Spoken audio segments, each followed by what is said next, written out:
Bienvenido a tu programa Iglesia y Sociedad en nuestro canal Luz Divina TV.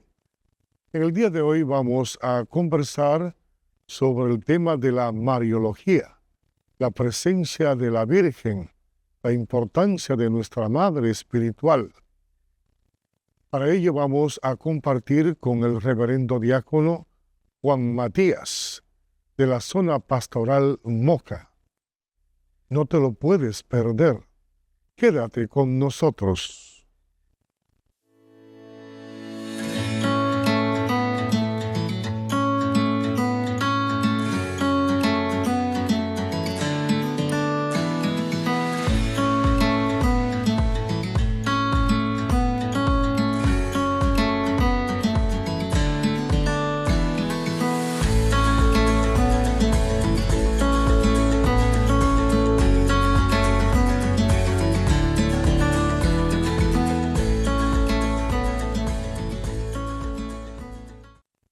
Bajo tu amparo nos acogemos, Santa Madre de Dios. No deseches las súplicas que te dirigimos en nuestras necesidades. Antes bien, líbranos de todo peligro, oh Virgen María, gloriosa y bendita. Gloria al Padre, y al Hijo, y al Espíritu Santo, como era en el principio, ahora y siempre, por los siglos de los siglos. Amén. Virgen María, ruega por nosotros. En el nombre del Padre, del Hijo y del Espíritu Santo. Amén.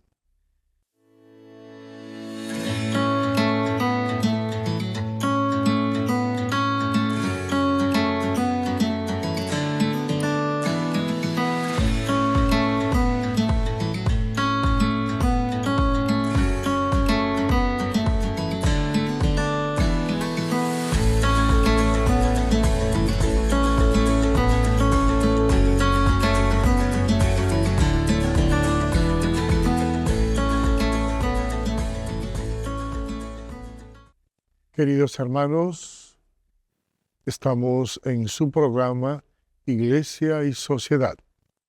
Para el día de hoy tenemos invitado a un hermano que viene desde Moca, reverendo diácono Juan Matías, parroquia El Rosario, zona pastoral Moca. Bienvenido, querido diácono Matías. Saludos, reverendo, gracias por la invitación. Estamos a sus órdenes para lo que podamos ayudar, colaborar con la formación de este programa. Muy bien, Matías, vamos a dialogar en el día de hoy sobre el tema de la Virgen María, la Mariología. ¿Qué importancia tiene la presencia de María en la Iglesia, desde el inicio de la Iglesia? Como que María ha estado siempre presente. ¿Qué usted nos podía decir en ese aspecto? Bien, desde el inicio de la Iglesia, el primer siglo, María ha estado presente, jugando un papel protagónico. Y con la venia suya me permito leer esta oración que se le atribuye su aparición a finales del primer siglo o inicio del segundo. Bajo tu amparo nos acogemos, Santa Madre de Dios. No deseche las súplicas que te dirigimos en nuestras necesidades. Ante bien, líbranos de todo peligro, oh siempre Virgen gloriosa y bendita. Una oración tan temprana nos dice a nosotros del papel que María ha juzgado en la historia de la salvación. Este papiro que apareció en Egipto fue analizado por una autoridad en ese aspecto de las traducciones del documento antiguo, Edgar Lover. Eso significa que María es una pieza sumamente importante porque está a todo lo largo del Nuevo Testamento y aparece prefigurada también en el Antiguo Testamento, como vamos a ver un poco más adelante. Yo recuerdo una vez que fui a Roma, nos llevaron a las catacumbas. Debajo de la tierra, los cristianos se metían a celebrar la Eucaristía, porque los romanos le tenían miedo a los muertos y ellos allá abajo enterraban los muertos y también celebraban la misa. Entonces, allá en las catacumbas ya aparecía la figura de la Virgen. Desde los inicios de la iglesia ya está presente la figura de María. Y también recuerde, Matías, que María estuvo ahí en Pentecostés, Sí. unido con los apóstoles. Dice la Biblia que María permanecía perseverando siempre junto a los apóstoles y los discípulos. Y yo me imagino, yo me traslado a esa época con el respeto, por ejemplo, con que esos apóstoles, Pedro, Santiago, Juan, debían dirigirse a la madre, porque la iban a considerar como la representación genuina del Maestro, del Señor. Y yo me imagino que ella sería una especie de líder.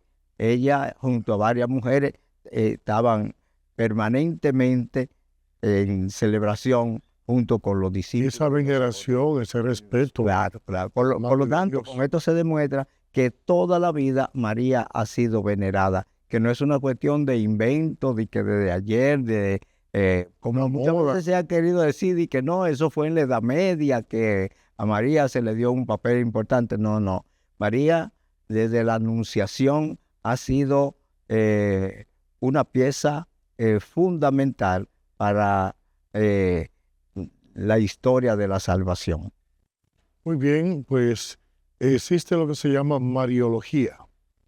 Explíqueme un poquito de esta palabra. ¿En qué consiste la Mariología? Es una materia. Sí, bien.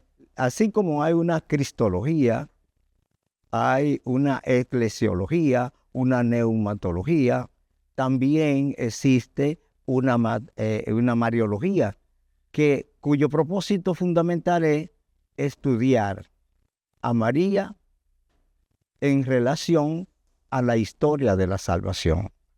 Y a María yo la considero un eje transversal, porque a María hay que estudiarla, por eso dio tanto tiempo definir el contenido de una mariología sistemática, porque a María hay que tratarla desde la teología, desde la cristología, desde la neumatología, inclusive también dentro de la eclesiología. Entonces, es un proceso complejo.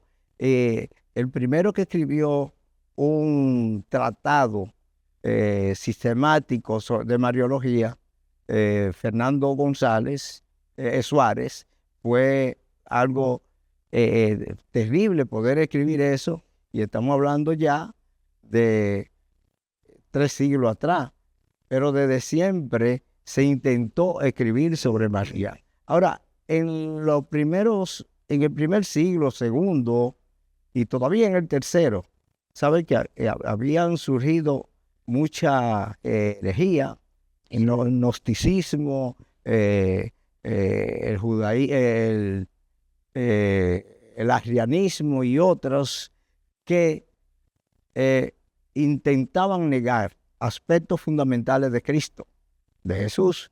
Y entonces, pues, los padres de la iglesia, los apóstoles, todos se concentraron a tratar esa parte. Y como que María tuvo en bajo perfil.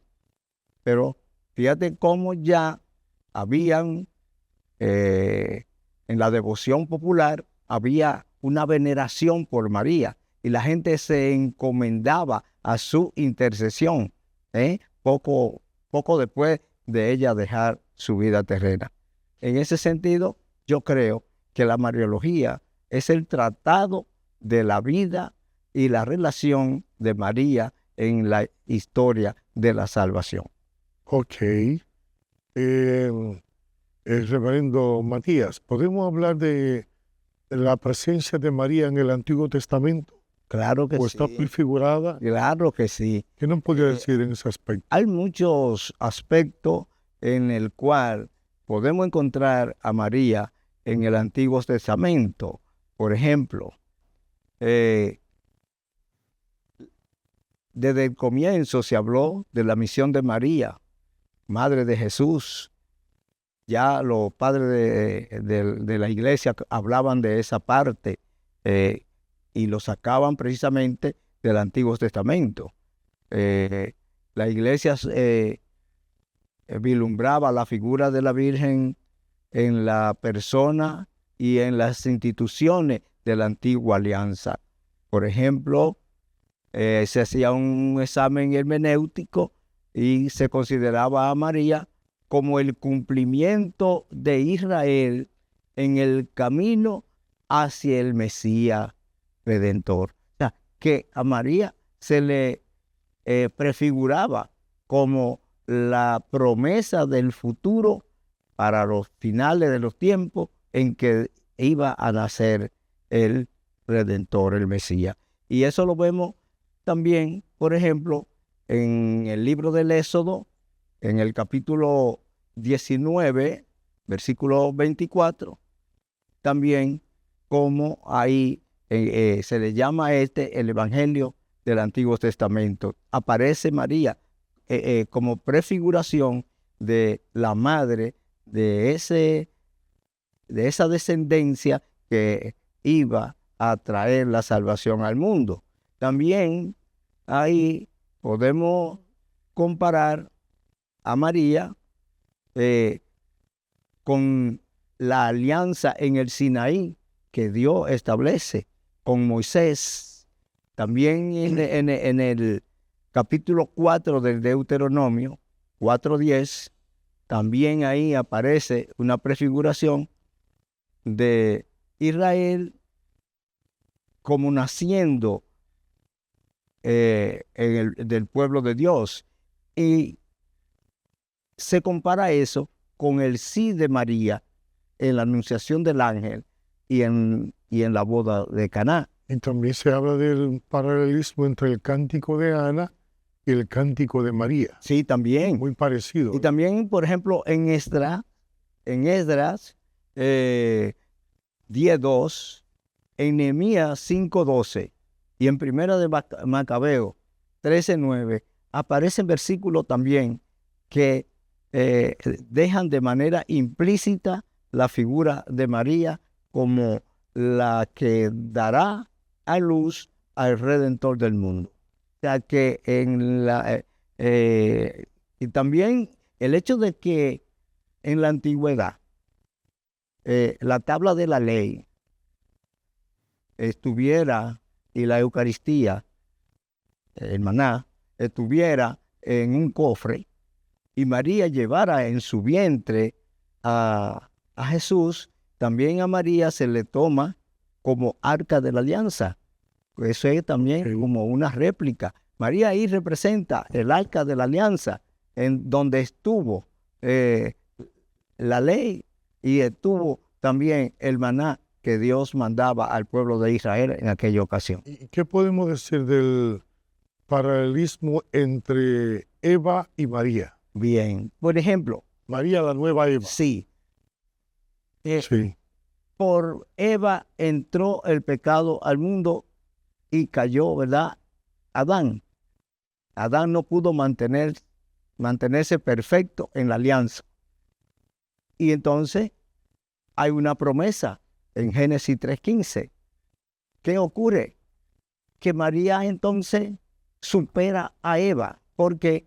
Porque María, después que se hace la anunciación, se mantiene perfecta en alianza con el Señor. Nunca se aparta del camino de Dios y por lo tanto es una aliada perfecta para Jesús desarrollar su ministerio y cumplir a perfección la alianza que había hecho con su Padre. Por lo tanto, entonces, María es la nueva Eva que ha colaborado con el nuevo Adán, que es Jesús, para traerle entonces la salvación al pueblo, al nuevo pueblo que se crea después del bautismo de Jesús. Entonces, Eva fue desobediente. Eva fue desobediente. Y María obediente. Y María obediente. Eva hizo la voluntad de la serpiente y María la María, la voluntad de Dios. voluntad de Dios. Es una cosa bellísima, es una cosa, yo no Y sé Eva cómo escuchó la Sí. voz de Satanás. María escucha la voz del ángel. Exactamente. Porque es muy importante estar abierto a la acción del Espíritu Santo. Claro que sí, claro que sí. Qué bien. Sí, sí. Y también en el Antiguo Testamento nos damos cuenta de que hasta cierto modo María personifica la Jerusalén, personifica a Sión, que es la ciudad santa de Dios, mientras que Eva era lo contrario, porque no supo mantener la santidad del Edén. Muy bien. Bien, Matías, pues existe dentro de la Mariología lo que llaman los dogmas de la Iglesia. Los dogmas en torno a la Virgen nuestra Madre. Mira, ¿Qué podemos decir sobre los dogmas? sí, cuando pensamos en un dogma es una verdad de fe que se enseña de manera infalible por el magisterio de la Iglesia y que tiene que ser creído, porque ningún cristiano, ninguna persona bautizada puede negar un dogma, porque es una verdad de fe. Y haciendo un paréntesis, la gente cuando habla de los dogmas solamente piensa en los 4 dogmas aprobados por la Iglesia con relación a la Santísima Virgen María. Pero la Iglesia tiene 44 dogmas, organizados en 8 grupos. Dogmas referidos a Dios, referidos a Jesucristo, referidos a la creación, referidos al hombre, al universo, a María, a los sacramentos, a la Iglesia. O sea, que son muchos dogmas que hay. Pero concentrándonos en lo que tienen que ver con María, estos dogmas que han sido aprobados por la Iglesia para contrarrestar actitudes negativas, rechazo a la Santísima Virgen María, y entendiendo que dentro de la revelación está la pureza que estos dones representan. Entonces se definieron 4 dones: la maternidad divina, El 1 de enero, sí, tenemos también la virginidad perpetua, la Virgen inmaculada, antes del parto, sí, en el parto y después del después del parto. la Inmaculada Concepción El 8 de diciembre, y la asunción el 15 de agosto. al cielo en cuerpo y alma de la Santísima Virgen María. Ok. Que, por ejemplo, la Inmaculada Concepción, que fue, esa es una lectura bellísima. Lo de la Inmaculada Concepción es una literatura preciosísima. Cuando el Papa Pío IX, o Pío IX, en 1854 aprobó, mediante la encíclica Ineffabilis Deus, aprobó este dogma. Fue algo maravilloso. Inclusive, hasta se produjo un milagro en Italia, de varias semanas de lluvia permanente, y sin embargo el día que se iba a declarar ese dogma, no cayó una sola gota de agua. Y se entendió que era como un apoyo del cielo para facilitar el hecho de que se proclamara eso. Es una oración bellísima, bellísima, bellísima, con la cual se hace la proclamación de este dogma. Y ahí tienen un papel muy importantísimo. Por ejemplo, Juan Duns Scoto, que fue un defensor, tuvo una polémica en la Universidad de París defendiendo la Inmaculada Concepción contra algunos que contradecían, que no querían que se aprobara este dogma. Y fue una cosa bellísima porque el Papa Pío IX pues hizo una consulta a todos los obispos del mundo, y la enorme mayoría, casi a unanimidad, aprobó que sí, que se debía proclamar este dogma. Solamente hubieran algunas disidencias que planteaban que no se hiciera por una vía así, sino como que se convocara un concilio para tomar la decisión. Pero no había una oposición significativa a declarar este dogma. Dicen que los dogmas son como las lentejas. O lo coges o lo dejas. Es un dogma de fe. Sí, sí. Hay que meterle mucha filosofía. Claro que sí, claro que sí. Entonces, el asunto de María, por ejemplo, hay que en el Antiguo Testamento podemos ver también Génesis 3:15, cuando el Dios le da la sentencia a la serpiente, a Adán y a Eva, y promete que va a venir un descendiente de la mujer que va a pisar la cabeza de la serpiente.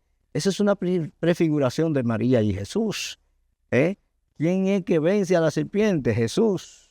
Escrito que vence la serpiente. ¿Quién es la que da a luz a Jesús? María. Entonces ahí está clara la prefiguración. Son cosas bellísimas.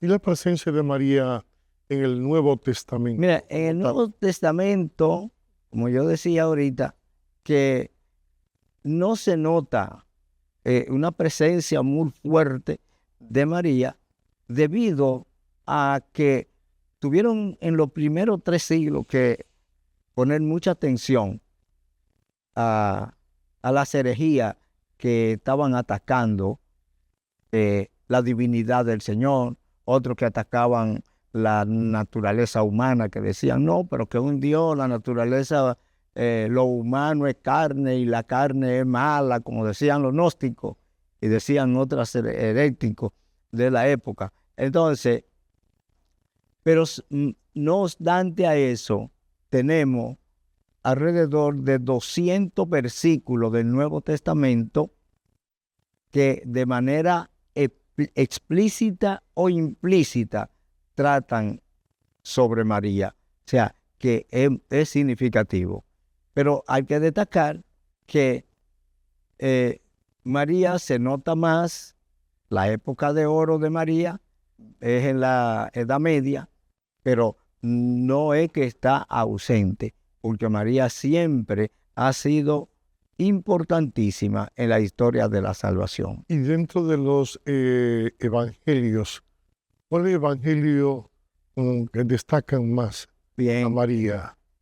Se dice que Lucas tuvo como fuente a María al momento de investigar para escribir su evangelio, y por lo tanto es el que más se playa, el que más habla de la niñez de Jesús, de su infancia, y da datos que ningún otro evangelista aporta. Incluso comienza también con la genealogía de Jesús. Lo mismo que Marco también, ese otro que también habla, los 2 capítulos primero, tanto de Lucas como de Marco, hablan mucho de María y de Jesús. Por eso yo decía ahorita que María es como un eje transversal, que no se puede tratar ninguna de las áreas de la teología obviando a María. Porque si comenzamos a hablar de cristología, por algún lado nos sale María. Si hablamos de eclesiología, por algún lado sale María. Entonces María está como como un eje transversal de todas las ramas de la teología. Y en toda la vida de la iglesia, los santos, María, los fundadores de las congregaciones, en diversas instituciones. Por ejemplo, yo me he leído varias veces el tratado de la verdadera devoción de María, de Luis María Guiñón de Montfort, y me impactó una frase que él dice, que pretender llegar a Jesús sin María es como querer volar sin alas. Y Y eso me impactó a mí cuando lo leí, porque yo dije, wow. Qué bonito. Entonces, eso. entonces, si yo quiero llegar a Jesús, mi escalera básica o fundamental para yo llegar a Él es María. Pues entonces yo voy a ser devoto de María. Y por eso mi devoción, por eso mi consagración a María, al Inmaculado Corazón, porque la verdad, y cuando uno se siente mariano, como que uno se da cuenta que todo le cambia a su alrededor. Hasta uno se hace hasta más servicial, más dispuesto a colaborar con los demás y hasta habla distinto, padre. Qué bien. Eso es qué una bien. cosa, eso es maravilloso. La devoción a María es algo extraordinario. Entonces, Matías, tenemos mucho que hablar sobre María. Vamos a hacer una pausa y luego continuamos.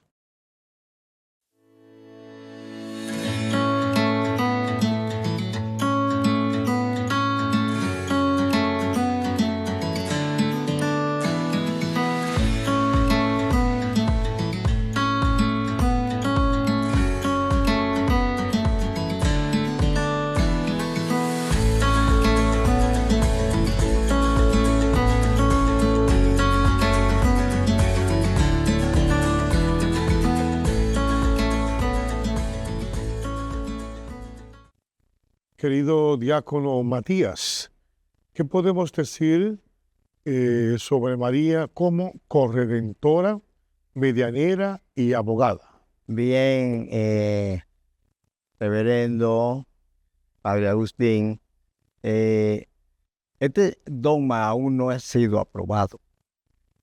El Vaticano no lo ha rechazado, pero tampoco lo ha aprobado. Incluso ha dado facilidades para que en algunos pueblos se hagan algunas celebraciones que tienen que ver con este dogma, que es nuevo, que está pidiendo, muchos grupos marianos están pidiendo eso. Desde hace más de 60 y tantos años que se está pidiendo eso. ¿Qué es lo que se entiende? Que María fue corredentora con Cristo, con su sí, al permitir que la segunda persona de la Trinidad tomara carne en María, tomara su naturaleza humana de María. Ella está colaborando, pero también está colaborando en el sentido de que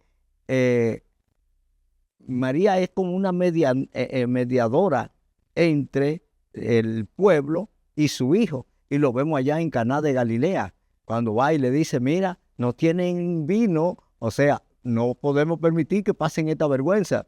¿Y qué hace Jesús? Jesús dice, bueno, mujer, no ha llegado mi hora, pero termina haciendo el milagro, convierte el agua en vino. Y esta pareja de novios quedan bien ante el pueblo, ante los invitados. Y también María como abogada. María ha sido un canal de intercesión del pueblo llano con su hijo Jesús. Porque no es que María no es Dios, no es diosa. María no hace milagro. Pero María es una buena intercesión, porque ¿qué le pide una madre a un hijo que se lo niegue?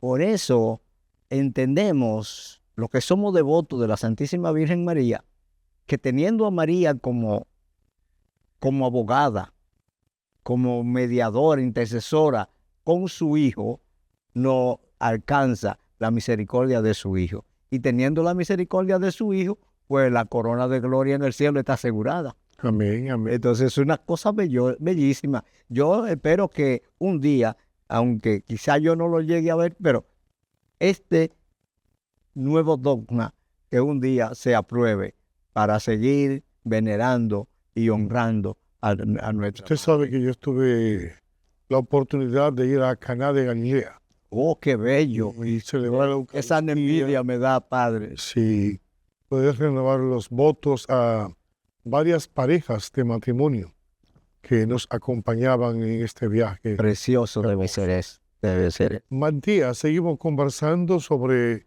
la Virgen María las apariciones. Bien. ¿Qué usted nos podía decir sobre las apariciones de la Virgen? Bueno, las apariciones de la Virgen, la iglesia es muy cuidadosa con esto de las apariciones. Apariciones hay muchísimas. Hay alrededor de unas 35 por ahí, no la he contabilizado, pero es así, aritméticamente, pero son alrededor de unas 35 en que de alguna manera la iglesia ha puesto interés en ella. Algunas ya han sido aprobadas, como Lourdes, Fátima, Guadalupe, entre otras. Pero hay muchas que están en estudio y otras que el Vaticano autorizó a obispos locales para declararlo como reales, y se han convertido en santuario. Y debemos decir que eso ha sido una bendición del cielo, porque usted sabe la gente que van, por ejemplo, a Guadalupe y caminan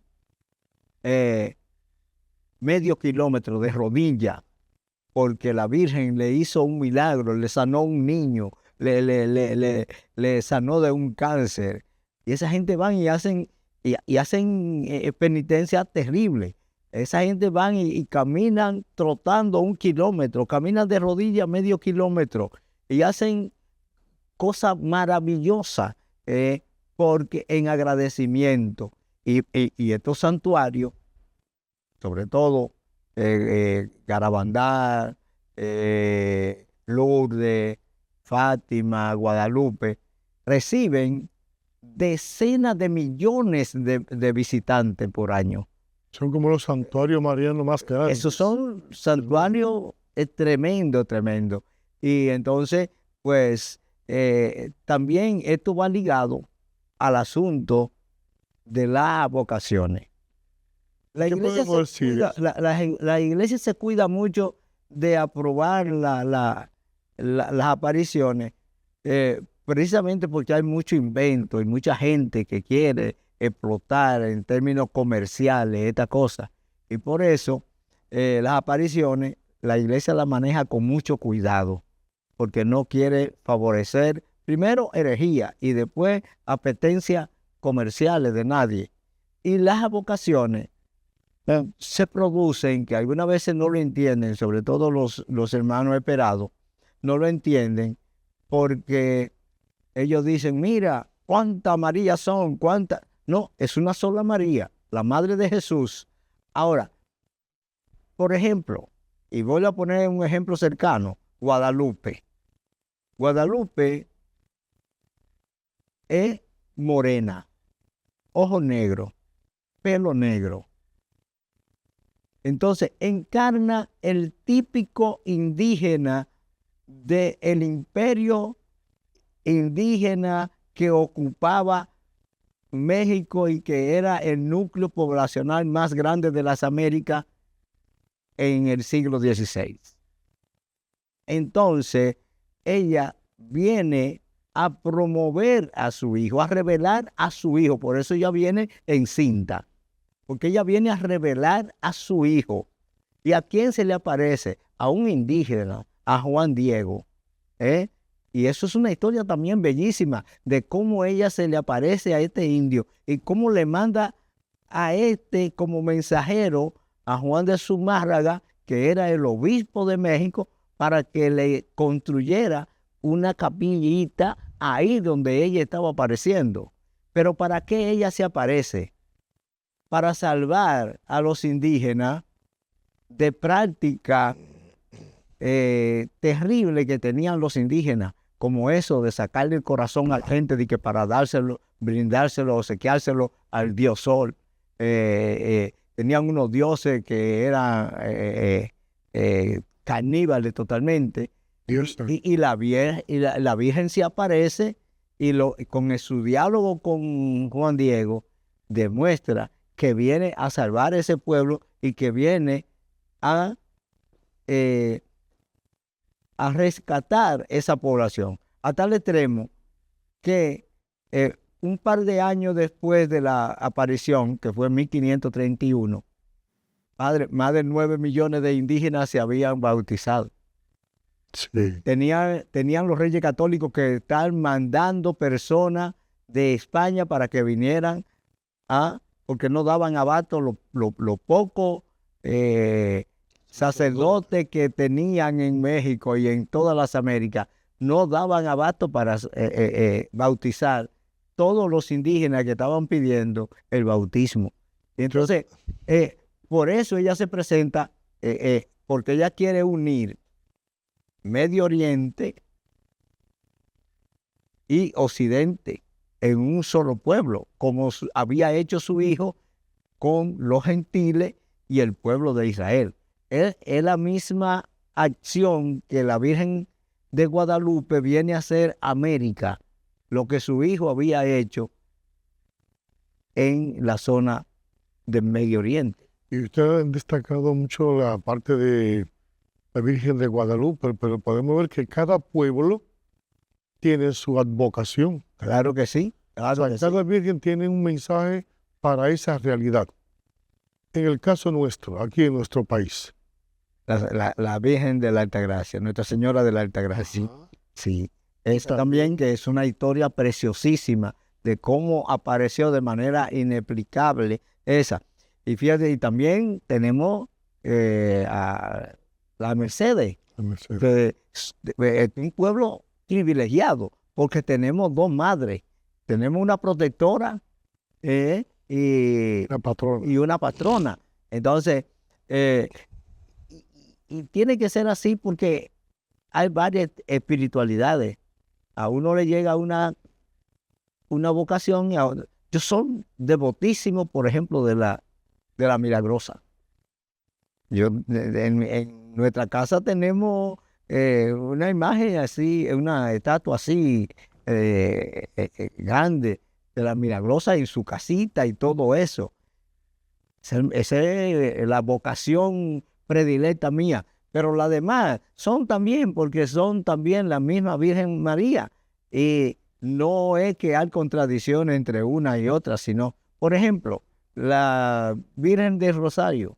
¿Con motivo a qué? Bueno, porque ella se presentó así cuando en 1571 la batalla del Lepanto, el enfrentamiento de los cristianos con los moros, con los turcos, y entonces vencen y el jefe militar de los cristianos al momento de salir, había dicho, hagamos el rosario antes de ir a la batalla.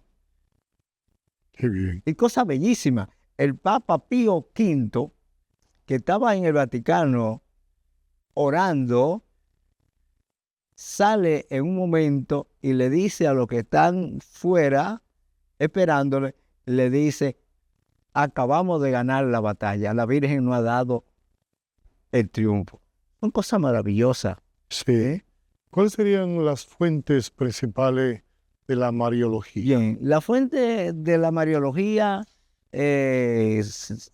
tenemos la Sagrada Escritura y la tradición. Sí. Y son las fundamentales. dos fuentes fundamentales. La Biblia y la tradición Y de la Dios. tradición. La iglesia muy apegada a esto. Por ejemplo, quiero mencionar algunas de las en el periodo patrístico, por ejemplo, los defensores de la Mariología en esa época, cuando todavía no había un tratado sistemático de Mariología. Ahí, por ejemplo, aparecen personas como Ireneo, que fue uno de los primeros en hacer el paralelismo. Eva María escribió una obra haciendo ese paralelo.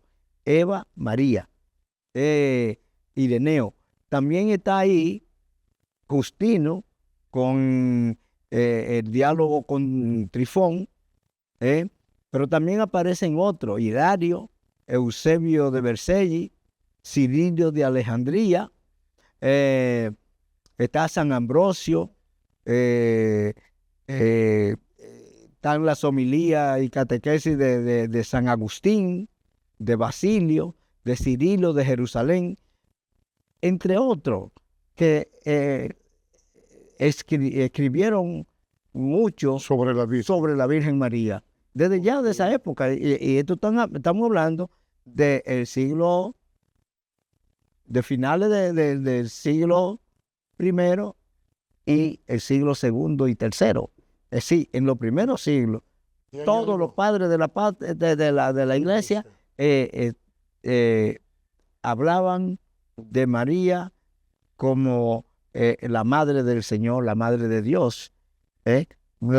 Para aclaración, no la madre de la divinidad, sino la madre del Dios encarnado, porque Jesús toma carne y la toma de María. Y María le aporta a Jesús todo lo que una madre aporta a su hijo. Entonces, ¿cómo negarle?